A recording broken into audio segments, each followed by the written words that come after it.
Queridos hermanos y amigos, es para mí un placer el poder estar a vuestro lado y una enorme responsabilidad el poder hablar el mensaje de Dios en este momento. Deseo de corazón que el Señor me ayude, porque siempre los temas teológicos encierran ciertos riesgos. Y lo que yo deseo es que lo que pueda presentaros en esta mañana pueda serviros. Agradezco el canto y la música. Gracias.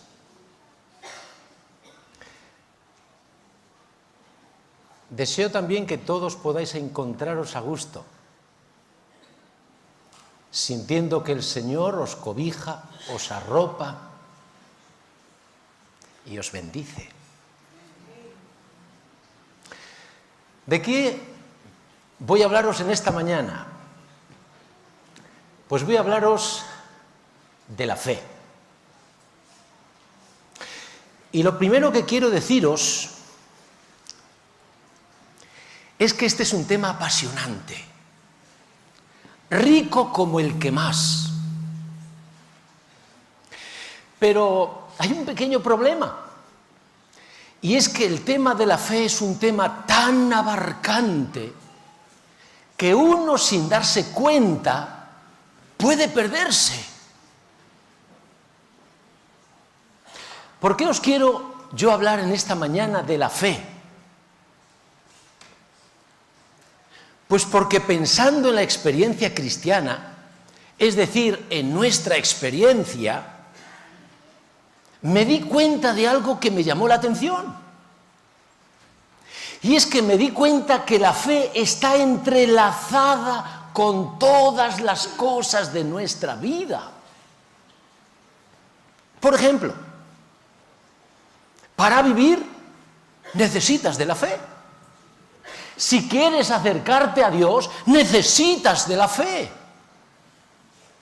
Si quieres enfrentar los desafíos de la vida, necesitas de la fe. Si quieres soportar las pruebas, necesitas de la fe. Si quieres sobrellevar una enfermedad o un dolor, necesitas de la fe. Si quieres llevarte bien con todos, necesitas de la fe. Si quieres seguir viniendo a la iglesia a pesar del paso del tiempo, necesitas de la fe. Y tú podrías añadir un largo etcétera a la lista que te he dado. Y te darías cuenta que todas las cosas que tú menciones necesitarían de la fe. Y cuando yo observé todo esto, asombrado me dije, pero entonces, ¿qué es en realidad la fe? Y me puse a pensar, y me empezaron a surgir un montón de posibilidades de lo que era la fe. Yo os leo. Yo me dije, ¿es que quizás la fe es una creencia? ¿Es que quizás es un planteamiento de vida? ¿Es que quizás es un deber del cristiano? ¿Es que quizás es una necesidad?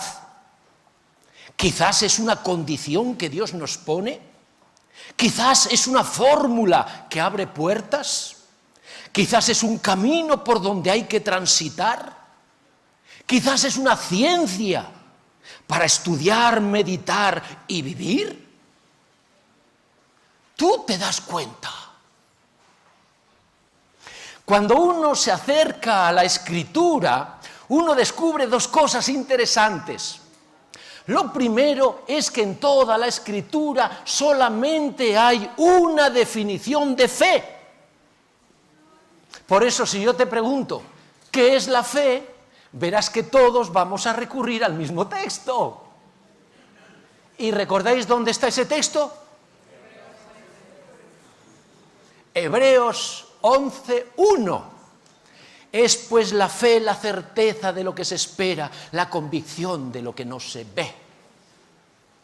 Y cuando uno considera este texto, uno descubre que efectivamente es una definición de fe que se aplica a un contexto determinado, pero no es la definición que contiene lo que es la fe. La segunda cosa curiosa que nos encontramos cuando nos acercamos a la Escritura es que hay tres enfoques diferentes de lo que es la fe. Por un lado está la fe de los que vieron. Por otro lado está la fe de los que vieron, pero no vieron de la misma manera. Y en tercer lugar está la fe de los que no vieron. Interesante. Tú te haces una idea. ¿Quién pertenece al primer enfoque de la fe? Los que vieron, Adán y Eva. ¡Qué privilegiados! Adán y Eva vieron y vieron bien. Vieron, por ejemplo, la santidad de Dios. Vieron, por ejemplo, la pureza de un mundo perfecto. Vieron, por ejemplo, la perfección de una raza humana. Vieron cómo era el mundo de Dios. El segundo enfoque lo vamos a dejar ahí aparcado. Luego lo vamos a tratar. ¿Quién pertenece al tercer enfoque? Los que prácticamente no ven. Te lo imaginas, ¿verdad? Esos somos nosotros. Pablo dirá que nosotros vemos por espejo, es decir, vemos de forma indirecta. Ver por espejo significa yo a ti te miro directamente, pero verte por espejo es que me doy la vuelta, cojo el espejo, te miro y entonces te veo reflejado. Bueno, si Pablo se quedase aquí estaría bien. El problema es que Pablo añade otra connotación a ver por espejo y dice que nosotros vemos por espejo en la oscuridad. Coge un espejo, mira para atrás, pero sin luz. Lo que Pablo intenta decirnos es que nosotros o no vemos o vemos mal. ¿Y esto qué supone? Que a la hora de vivir la fe nos encontremos con dos grandes inconvenientes. El primer inconveniente es el enfoque. No podemos enfocar bien las cosas cuando no tenemos suficiente luz. El segundo inconveniente es la perplejidad. Todos nosotros oramos al Señor y le decimos, Señor, auméntame la fe, porque estamos convencidos que la fe es buena y necesaria. El problema es que como no entendemos exactamente qué es la fe, esto hace que a veces estemos y nos encontremos en situaciones un poquito extrañas. Te cuento una experiencia de la vida real. Hace algún tiempo una hermana vino a hablar conmigo y me dijo, pastor, yo tengo un problema. Bueno, todos tenemos problemas. Así que cuando alguien me dice tengo un problema, digo, bueno, eso es familiar, eso no hay nadie que se libre. ¿De qué es tu problema? Pastor, mi problema es un problema de fe. ¿Sabe lo que me pasa? Que yo le pido a Dios que me dé fe. Y yo siento que Dios me responde a mi oración. Y me miro y me veo una persona con fe. El problema es que cuando entro en una situación difícil, busco la fe y no la encuentro. Y esto me desanima. Porque a veces fallo y caigo. Pero otras veces me hundo. Y entonces me dijo, pastor, ¿sabe una cosa? Yo ya no sé si tengo fe o no tengo fe. ¿Tú te das cuenta que vivir la experiencia de fe no siempre es fácil? Por eso a mí me gustaría adentrarme en este tema apasionante, para intentar, dentro de lo posible, aclarar, si es que puedo, este tema tan abarcante. Cuando nosotros vamos a la Escritura y nos ponemos a leerla, desde el principio, es decir, desde el Génesis, la primera página, ¿qué es lo que nos encontramos? En el primer capítulo y en el segundo nos encontramos con la creación. ¿Y qué es lo que vemos? Pues vemos que no solamente Dios creó todo, sino que todo lo que Dios creó fue bueno. Qué importante es esto.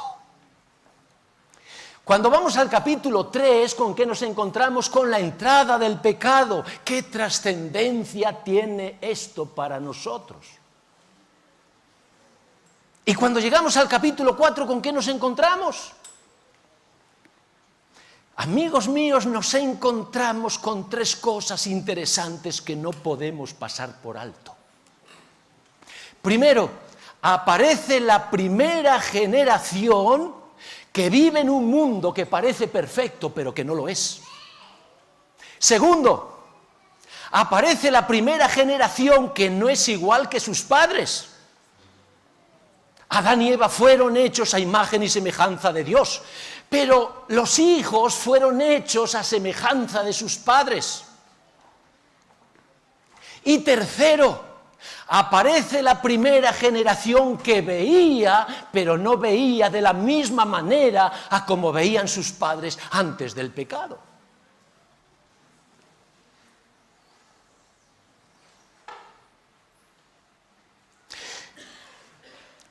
Vamos a detenernos en el capítulo 4. Y allí, ¿me quieres decir quiénes son los protagonistas? Los dos primeros hijos de Adán y Eva. ¿Cómo se llamaban? Caín y Abel. ¿Sabéis que yo hubo un tiempo que pensaba que Caín y Abel no tenían por qué ser los primogénitos de Adán y Eva?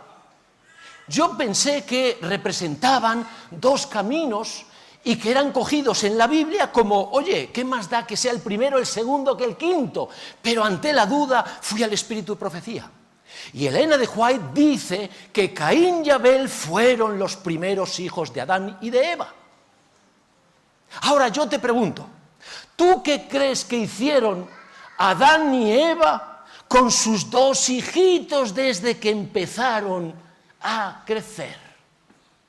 Primero contaron, y les contaron absolutamente todo lo que había pasado.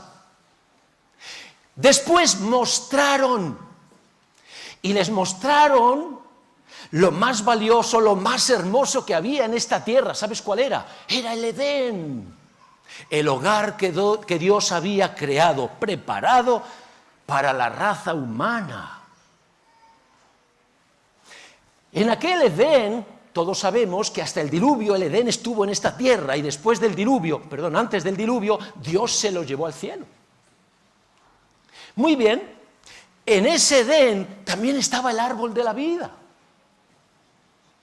Y en ese Edén también estaban los querubines con aquellas espadas de fuego que evitaban que los que estaban al otro lado pudiesen comer de ese fruto y de esas hojas tan especiales. Pero también vieron fuera del Edén, a la puerta del Edén, como entre medio del mundo perfecto y el mundo imperfecto, allí estaba el altar donde Adán y Eva ofrecían su cordero, símbolo del amor y de la misericordia de Dios. Hermanos, todas estas cosas Caín y Abel las vieron desde pequeñitos. Y lo que vieron confirmaba que lo que Adán y Eva les contaban era verdad. Muy bien, ahora vamos a ver en realidad qué pretende enfatizar el capítulo 4. Y si te das cuenta, si te fijas, verás que lo que se enfatiza es que Caín y Abel eran diferentes. ¿Pero eran diferentes en qué? ¿Eran diferentes en temperamento? Ay, si fuera diferencia en el temperamento, todo estaría bien. El problema es que la Escritura pone su énfasis y me dice que eran diferentes en la fe. Uno tenía una fe buena y el otro tenía una fe mala. Y uno se dice, ¿pero cómo puede ser esto? Buenos padres, misma educación, mismos ambientes, mucha luz para ver. ¿Cómo es posible que de ese entorno pueda generarse una fe mala? Porque es diferente hoy. Hoy claro que uno dice, mismos padres, mismo ambiente, misma educación, pero las influencias no son iguales porque los niños salen. Pero allí, los dos primeros hijos, ¿cómo es posible que se genere en un ambiente tan bueno una fe mala? Querido hermano y hermana, atención a esto. Lo que el Señor me intenta decir son tres cosas que nosotros no podemos pasar por alto. La primera cosa es que la fe, perdona que quiero coger el detalle,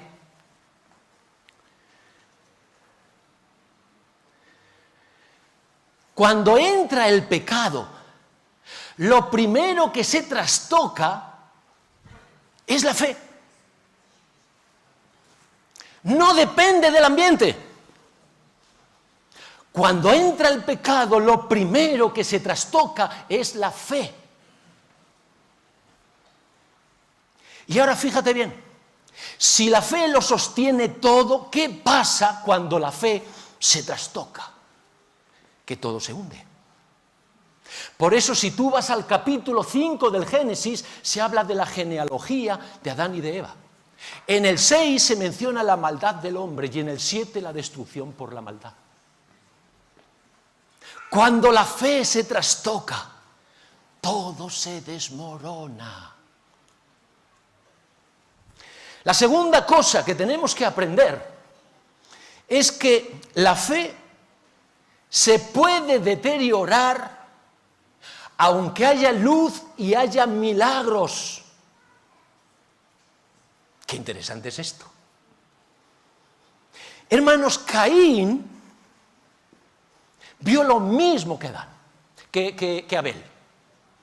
Vio el Edén, vio el arco de la vida, vio el altar, pero es que además tenía muchas cosas más que nosotros tenemos. Caín podía hablar con los ángeles. Interesante.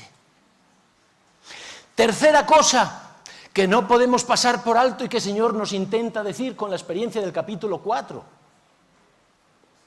La fe no es algo que nos venga automáticamente. Señor, dame fe. La fe siempre depende de una elección.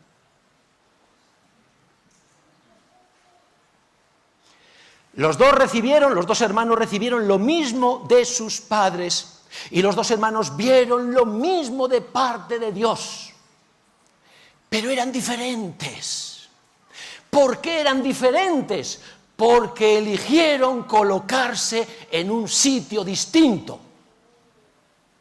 Y cuando uno se coloca en un sitio distinto, aunque mire lo mismo, no ve las mismas cosas.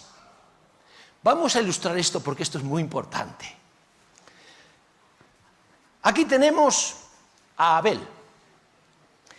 Y Abel se coloca aquí. Mira a Dios y ¿cómo le ve? Le ve bondadoso, bueno, misericordioso y lleno de amor. Caín dice, yo me voy a poner aquí. Y mira también a Dios. Pero ¿cómo ve a Dios? Duro, exigente y sin compasión. Hermanos, el tipo diferente de mirada genera corazones diferentes. Abel tenía un corazón humilde. Por eso cuando miraba a Dios, lo veía como era.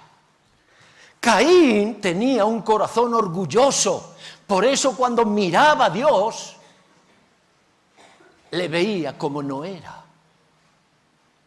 Y ahora, cuando hablamos de que tenemos que elegir el lugar desde donde mirar, en el fondo, ¿a qué me refiero? Atención a esto, a la actitud. Nosotros somos los que elegimos con qué actitud mirar a Dios.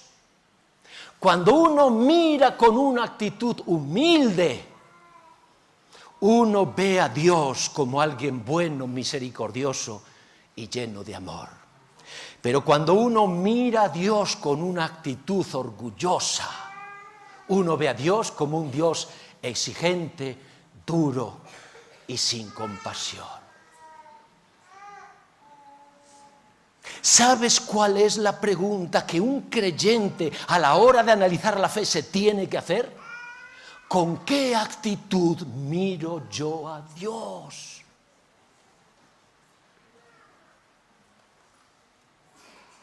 Porque una actitud humilde, ¿sabes por qué es humilde?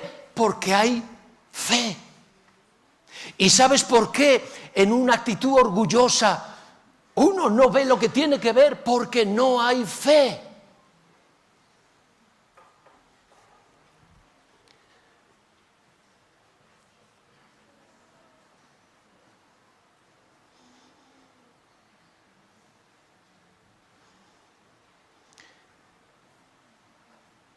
Vamos ahora al Nuevo Testamento.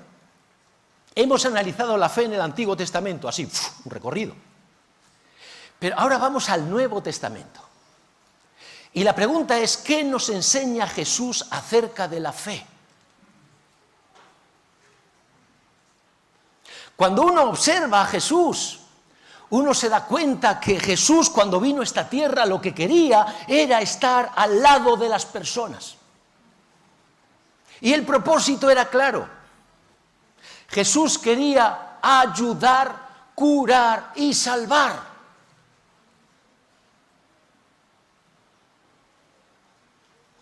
Ahora yo te voy a hacer una pregunta. ¿Cuántas veces, cuando Jesús se encontraba con los necesitados, cuántas veces Jesús les preguntaba, ¿tienes fe? Y cuando uno empieza a mirar, dice, madre mía, ¿en cuántos encuentros Jesús saca el tema de la fe? Y cuando uno estudia el ministerio de Jesús, uno descubre que lo que Jesús pretendía decir es que la fe está en la base de la experiencia cristiana. Fijaos si es importante la fe que Jesús llegó a decir, porque para el que cree, todo es posible.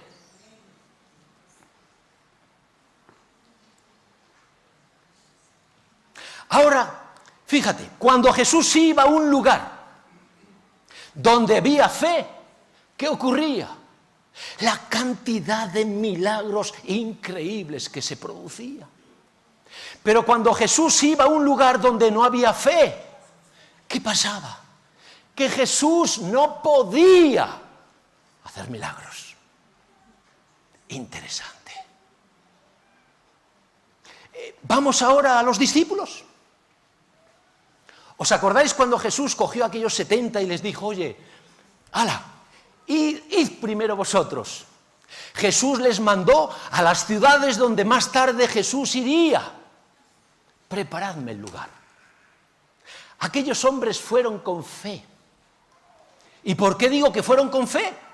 Porque el texto dice, no llevaron bolsa, no llevaron dinero, no llevaron alforja, no llevaron comida y no llevaron sandalias de repuesto. Es decir, fueron con fe. ¿Qué pasó? ¿Recordáis cuando vinieron? todos venían, oye, ¿y a ti? ¡Oh! Oye, ¿a ti cómo te fue? ¡Oh! ¿A ti cómo te fue? ¡Oh! Venían pletóricos, venían increíblemente, no sé cómo decir la palabra, eufóricos. ¿Cómo mencionamos? Ayudadme. Entusiasmado, vale, esa es la palabra. Entusiasmados. El texto dice que vinieron llenos de gozo, de forma que dijeron a su maestro: Señor, hasta los demonios se nos sujetaban. Y Jesús les miró con tranquilidad. Fue recorriendo sus ojos y les dijo algo muy interesante. No regocijéis de que los espíritus se sujeten. Regocijaos más bien en que vuestros nombres estén escritos en los cielos. Y si yo te pregunto en realidad, ¿qué estaba diciendo Jesús? Jesús lo que le estaba diciendo es: no te fijes en lo que haces, fíjate más bien en lo que tienes. Porque cuando uno tiene fe es capaz de hacer cosas grandiosas. ¿Y cuál es el trasfondo que hay detrás de las palabras de Jesús? Que cuando uno se fija en la fe, uno se humilla. Pero cuando uno se fija en lo que se puede hacer a través de la fe, uno se enorgullece. ¿Cuántas veces el creyente comete este error? Pasa por etapas diferentes. Una etapa de fe y hace verdaderos milagros. Y en lugar de fijarse en su fe, para mantenerse humilde, ¿en qué se fija? En lo que hace. Yo he hecho esto, yo he hecho esto, yo he hecho esto, yo he hecho esto. Y sin darse cuenta su corazón se transforma y de humilde se vuelve orgulloso. ¿Y sabes una cosa? ¿Sabes por qué se caracteriza un corazón humilde? Porque está lleno de fe. Mientras que un corazón orgulloso se caracteriza porque no tiene fe.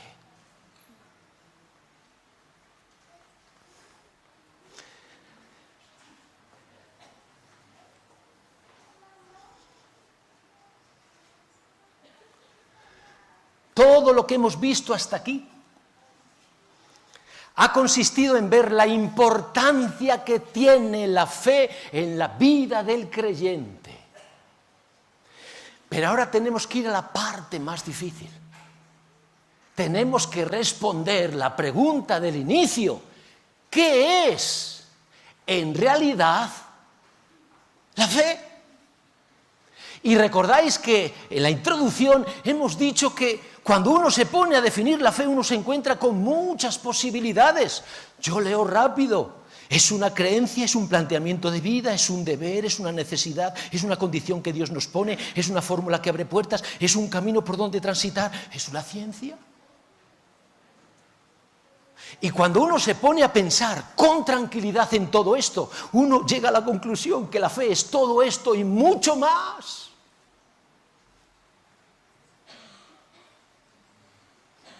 Y si tú ahora me preguntases: Jesús, y de todo eso que tú has dicho, ¿qué seleccionarías? ¿Sabes lo que yo seleccionaría? 2 imágenes: la puerta y el camino. La puerta representa el entrar en algún sitio. El camino representa andar por un lugar para llegar a un destino. Y si me sigues preguntando: Jesús, ¿y por qué has escogido estas 2 imágenes?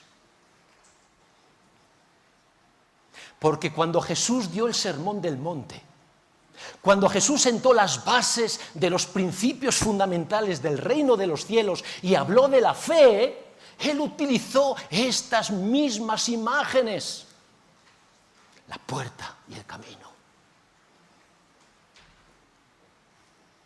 Y como Mari Carmen ha leído muy bien el texto exacto que Jesús dijo al comienzo del sermón, no tenemos que detenernos a leerlo otra vez y podemos entrar a evaluarlo.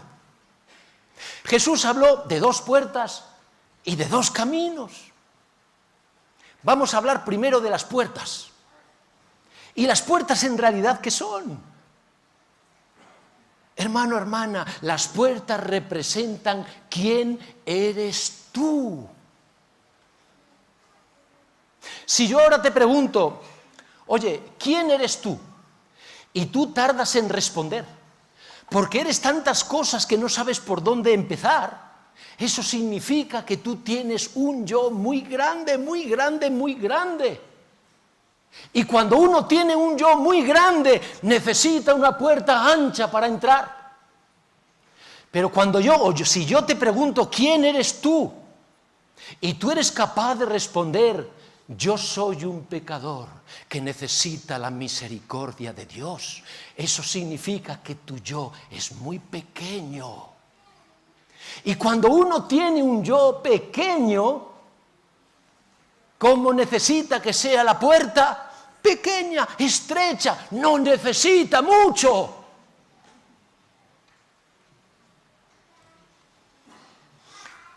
Querido hermano, ¿cómo se vuelve a repetir la misma idea? Un yo pequeño supone un corazón humilde. Un corazón grande supone un corazón orgulloso. ¿Y por qué dijimos que el corazón humilde es humilde? Porque hay fe. ¿Y por qué el corazón orgulloso es orgulloso? Porque no hay fe. ¿Vamos a los 2 caminos? Cuando consideramos, ¿verdad?, el camino ancho y el camino estrecho, yo no sé por qué, pero lo primero que se piensa es que el camino ancho va asociado a la comodidad y el camino estrecho a la incomodidad. ¿Es esto correcto? Sí. El problema no es que sea correcto o incorrecto, el problema es que si tú tienes este planteamiento, tú cerrarás, es decir, no pensarás más. 2 caminos, dijo Jesús, uno ancho y uno estrecho, sí, la comodidad y la incomodidad. Se acabó. Como lo tienes tan claro, como es tan lógico, tu mente dice, ya no hay nada más que sacar. Este es el gran problema cuando uno sabe algo. Eso es eso. Y ya no va más allá. Pero cuando nosotros vamos al Sermón del Monte y escuchamos a Jesús, Jesús lo que intentaba decirnos es, por favor, no te quedes solo con lo que te digo, vete más allá, porque solo así descubrirás perlas y diamantes que te enriquecerán tu vida. Así que nosotros lo que vamos a hacer es ir más allá. Y no quedarnos simplemente camino ancho, comodidad, camino estrecho, incomodidad. Si yo ahora te pregunto, oye, piensa en un camino ancho y en un camino estrecho. Piensa. Y yo ahora te pregunto, oye, ¿dónde te lo imaginas? Porque si tú me dices, pues aquí, en la cabeza, en la imaginación, esto es un problema. Porque significa que estás colocando las 2 imágenes en lo abstracto, es decir, en el aire. Y cuando tú miras el camino estrecho y el ancho en el aire, en la dimensión abstracta, tú no vas a ver nada más que un camino estrecho y un camino ancho. Lo que yo te propongo es que pongas los caminos donde están en la tierra. Y entonces empezarás a ver. Yo te pregunto, ¿dónde están los caminos anchos? En los valles. ¿Dónde están los caminos estrechos? En las montañas.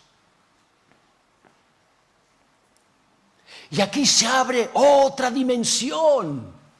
¿Qué diferencia hay entre los caminos anchos del valle y los caminos estrechos de la montaña?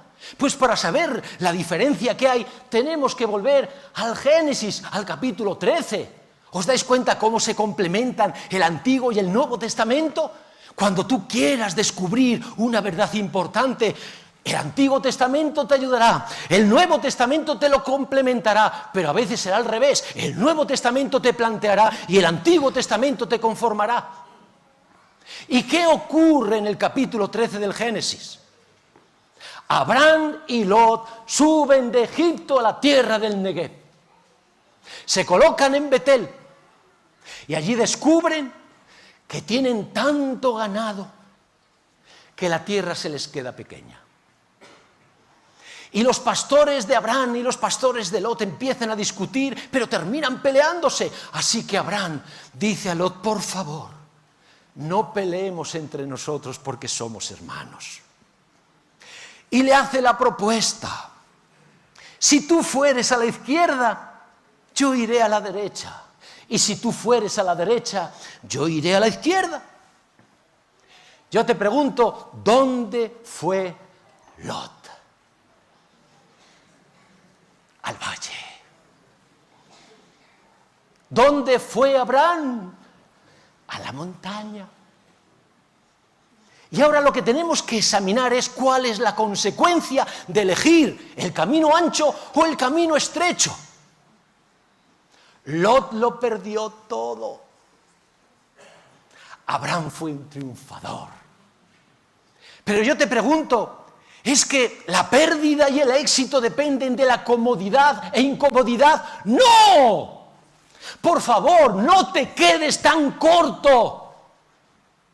¿Cuál es la diferencia entre el camino ancho y el camino alto y el camino estrecho? Entre el camino del valle y el camino de la montaña. Hay muchas diferencias, vistas diferentes, ambientes diferentes, aires diferentes, amistades diferentes.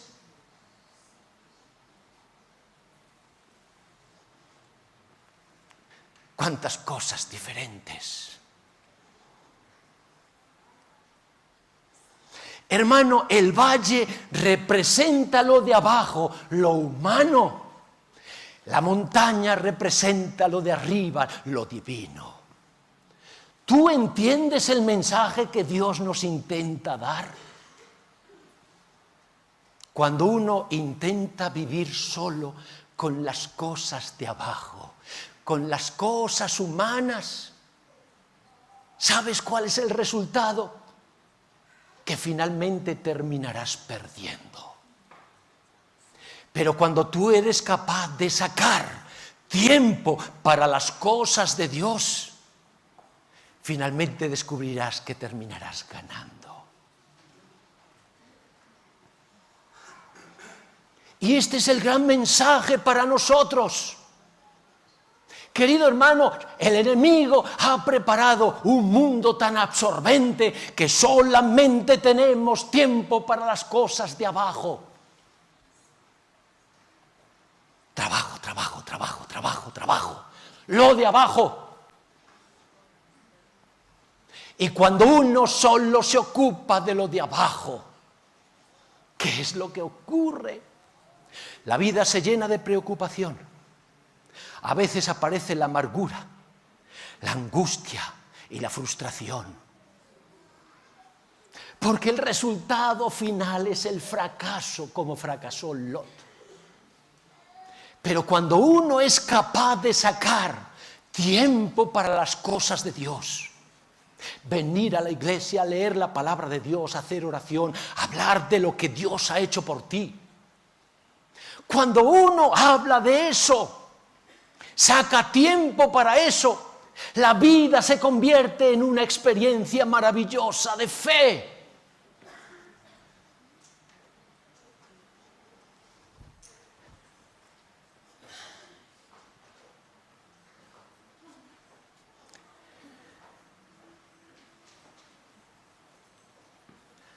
Y ahora sí que podemos responder a la pregunta clave: ¿qué es en realidad la fe? Y yo he descubierto que la fe son tres cosas. Primero, la elección de una actitud. Segundo, la adquisición de un corazón. Y tercero, mirar en una determinada dirección.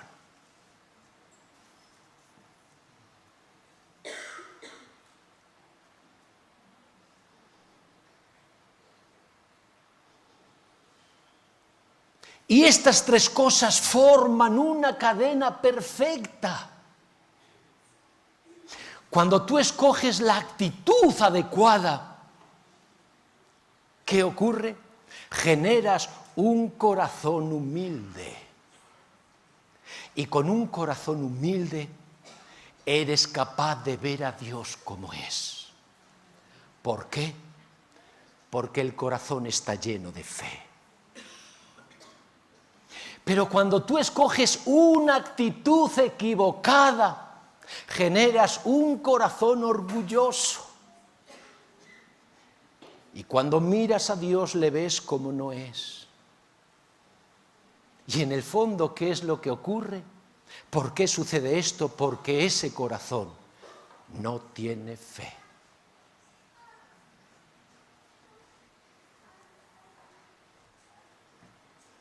Y yo termino. Y voy a terminar con una pregunta y con un texto de la Escritura. ¿Cuál es la pregunta?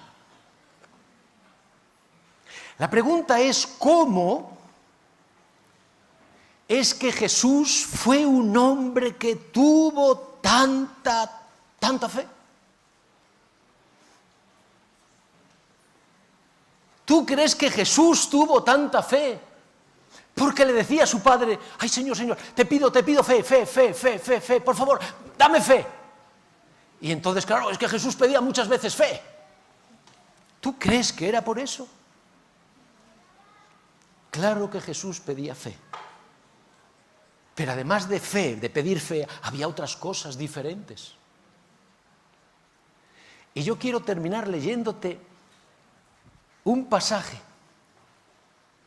que resume muy bien el por qué Jesús fue un hombre que tuvo tanta fe.